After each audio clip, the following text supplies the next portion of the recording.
তো এবার উত্তর পূর্বাঞ্চলের দুঃখিত উত্তরপ্রদেশের দিকে নজর রাখতেই হচ্ছে, কারণ যোগী রাজ্যে নির্বাচনের আগে এবার বাড়তে সতর্ক সংঘ প্রধান। বাবরি মসজিদের মতো ইস্যু চাই না, সতর্ক করলো আরএসএস। বিতর্ক এড়াতে কট্টরপন্থী হিন্দুদের কড়া বার্তা দিলেন মোহন ভাগবত। সে বিষয়ে বিস্তারিত জানবো। টেলিফোন লাইনে যুক্ত হয়ে গেছে প্রতিনিধি শতাব্দী দেবনাথ। শতাব্দী, কি জানতে পারছো? একেবারে অঙ্কিতা, দেখো, যে বাবরি মসজিদ নিয়ে বিতর্কের অন্ত ছিল না, এবং বলতে পারো অভিযোগ এবং পাল্টা অভিযোগে এক প্রকার তোমার রীতিমতো সরগোল ছিল এই বাবরি মসজিদ নিয়ে, সেই ইস্যু এবার চাইছে না। এবং রীতিমতো বলা হচ্ছে যে ঘৃণার এবং সে অন্য ধর্মকে যেন আক্রমণ করা না হয়, এবং কোনোভাবেই তার সমর্থনযোগ্য নয় বলে কার্যত আজকে তোমার এই কথাই শোনা গেছে। বিশেষ করে তোমার কোনো তথাকথিত ধর্মনিরপেক্ষ বা তোমার উগ্রপন্থী নেতা নন, আজকে যে বক্তব্য রেখেছেন সেটা বলেছেন সংঘ প্রধান মোহন ভাগবত। এবং তিনি পুনেতে বিশ্বগুরু ভারত শীর্ষক এক অনুষ্ঠানে গিয়ে অতি হিন্দু নেতাদের ঘৃণা ছড়ানো বন্ধ করার দাবিতে বা বন্ধ করা নিয়ে এক প্রকার হুঁশিয়ারি দিয়েছেন আরএসএস প্রধান মোহন ভাগবত। এবং জানা গেছে যে তিনি এও বলেছেন যে আর যেন বাবরি মসজিদের মতো ইস্যু না হয় সেই কথা তিনি বলেছেন। এবং একই সঙ্গে তিনি বলেছেন যে দেখো, আসলে রাম মন্দির নির্মাণের পর থেকে দেশের বিভিন্ন প্রান্তে একাধিক তোমার সংখ্যালঘু, বিশেষ ভারতের সংখ্যালঘু ধর্মস্থান নিয়ে নানা প্রশ্ন উঠতে শুরু করেছে, এবং তোমার অভিযোগের আঙুল কমও ছিল না তোমার রাম মন্দিরের দিকে। এবং তারই মধ্যে এবার উত্তরপ্রদেশের সম্বলের শাহী জামা মসজিদ, এমনকি রাজস্থানের আজমের শরীফেও হিন্দু ধর্মস্থান ছিল বলে দাবি করেছেন স্থানীয় হিন্দুত্ববাদী নেতারা। এবং এইভাবে এই যে সংখ্যালঘুদের ধর্মীয় স্থান নিয়ে একটা টানাটানি শুরু হওয়া, সেটা যেন কোনোভাবেই পছন্দ হচ্ছে না বা পছন্দ করছেন না আরএসএস প্রধান। তাই সেটা বা বলতে পারো আরএসএস এরই।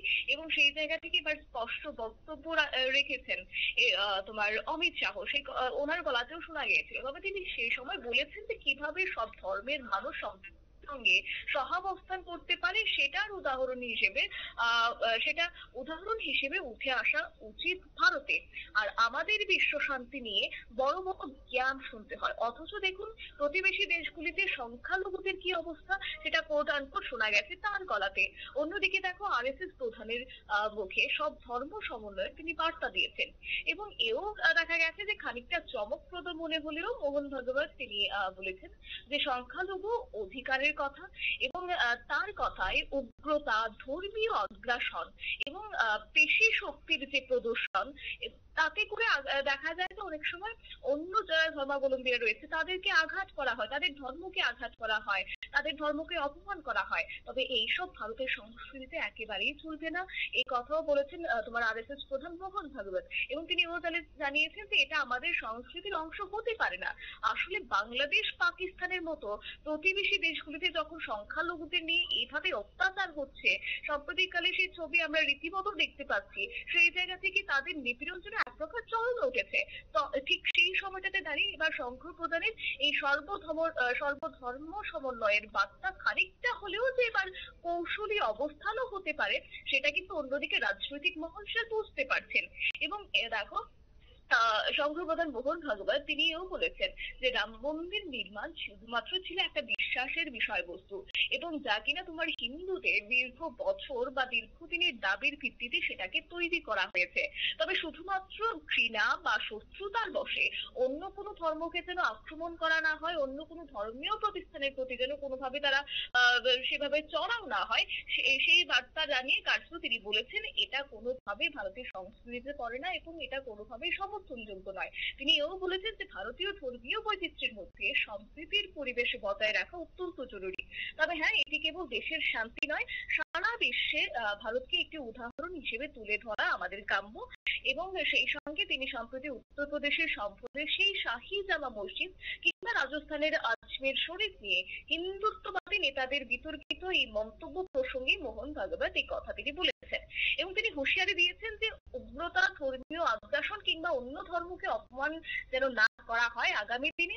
এবং মোহন ভাগবত তার বক্তব্যে অনুযায়ী বলা যায় যে প্রতিবেশী যেভাবে বাংলাদেশের কথাই যদি বলি, যেখানে কিভাবে অত্যাচারিত হচ্ছে হিন্দুরা, সেই জায়গা থেকে আজকে এবং একই সঙ্গে আমরা দেখেছিলাম যে বাংলাদেশ কিন্তু সর্বদাই বলে গেছে যে ভারত নাকি সংখ্যালঘুদের নিরাপত্তা দিতে পারছে না। সেই জায়গায় নরেন্দ্র মোদীর সরকার নাকি চুপ রয়েছে এই বিষয় নিয়ে। একাধিকবার মোদীকেও তোমার আঙুল তুলতে ছাড়েননি তারা। তাই সেই জায়গা থেকে মোহন ভাগবতের আজকের এই পদক্ষেপ বা তার যে তিনি যে বক্তব্য রেখেছেন তা বলা ভালো যে তাৎপর্যপূর্ণ বক্তব্য। এবং অন্যদিকে বাংলাদেশকেও গিয়ে কোথাও কি বার্তা দিতে চেয়েছেন যে শান্তি শৃঙ্খলা বজায় রাখা জরুরি এবং একই সঙ্গে নিজের ধর্মকে বাঁচাতে গিয়ে অন্য ধর্মকে যেন কোনোভাবে আঘাত না করা হয়। আর ভারতের যে ধর্মীয় সহাবস্থান সেটা প্রতিবেশী দেশগুলির জন্য এবার শিক্ষণীয় হতে পারে। এবং তাই সঙ্গে আরো একটি বিষয় জানিয়ে রাখি যে মোহন ভাগবত তার বক্তব্যে বারবার একটি বিষয় স্পষ্ট করেছেন যে ভারতের প্রকৃত শক্তি তার বহুত্ববাদ এবং তোমার সর্বধর্ম সমন্বয়। আর তিনি হিন্দুদের নেতাদের ঘৃণা ছড়ানো বন্ধ করার আহ্বান যখন তিনি জানিয়েছেন, একই সঙ্গে বলেছেন যে শক্তির প্রদর্শন কিংবা ঘৃণার প্রসার আমাদের আদর্শ হতে পারে না। সে কথা জানিয়ে তার এই কোড আনকোড বক্তব্য আজকের দিনে অনেকটাই তাৎপর্যপূর্ণ বলে মনে করছেন বিশেষজ্ঞ মহল। অন্যদিকে তার যে আজকে এই বক্তব্য সেটাও কি কৌশলী পদক্ষেপ হতে পারে আগামী দিনের জন্য, বিশেষ করে আরএসএস এর সেই কথাও এবার কোনোভাবেই অস্বীকার করছে না রাজনৈতিক মহল। অঙ্কিতা, ধন্যবাদ শতাব্দী।